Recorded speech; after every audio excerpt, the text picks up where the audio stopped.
ચૈત્ર મહિનાના પ્રારંભે આશી નવરાત્રિનો પ્રારંભ થયો છે, જેથી માતાજીના ઉપાસકો મોટી સંખ્યામાં દર્શને મંદિરમાં ઉમટી રહ્યા છે.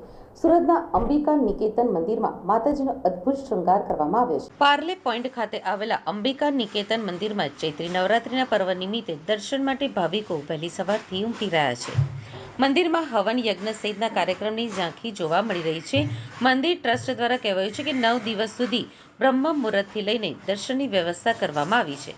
રેલિંગ પણ રખાઈ છે અને તકલીફ ન પડે તે માટે પાણી અને સ્વયંસેવકોની પણ વ્યવસ્થા કરવામાં આવી છે, જેના દર્શન કરીને ભાવિકો આજે ધન્યતાની લાગણી અનુભવી રહ્યા છે. તે મંદિરમાં પણ ભાવિકોની સુવિધાને લઈને વિશેષ આયોજન કરવામાં આવ્યા છે.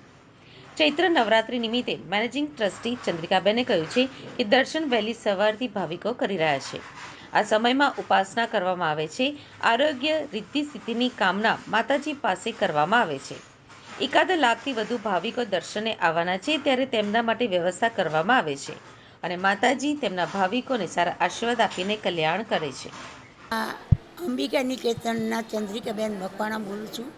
અહીં ચૈત્ર નવરાત્ર હોવાથી અમે એને ગરમીના દિવસો હોવાથી માતાજીના ભક્તો જે 6 વાગ્યાથી આવી જાય છે. ભલે ગરમી હોય પણ લોકો 6 વાગ્યાથી આવી રાતના 10:30 વાગ્યા સુધી આવશે અને એના માટે રેલિંગની સુવિધા કરવામાં આવી છે, ઠંડા પાણીની સુવિધા કરવામાં આવી છે. અમે મંડપ પણ બાંધ્યો છે અને માને ભવ્ય શણગાર કરવામાં આવ્યો છે.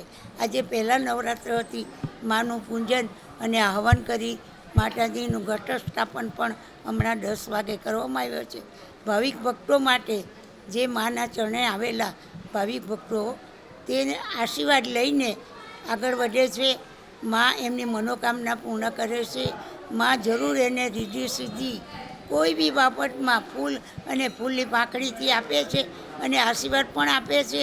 સુરત શહેરમાં અંબિકા નિકેતનના મંદિર મને નથી લાગતું કે કોઈનું અજાણ હશે. કોઈ બી દરેક 9 દિવસમાં એક સુરત શહેરના ભક્તો અહીં આવશે અને એ લોકોનો દર્શનમાં જરૂર પધારશે.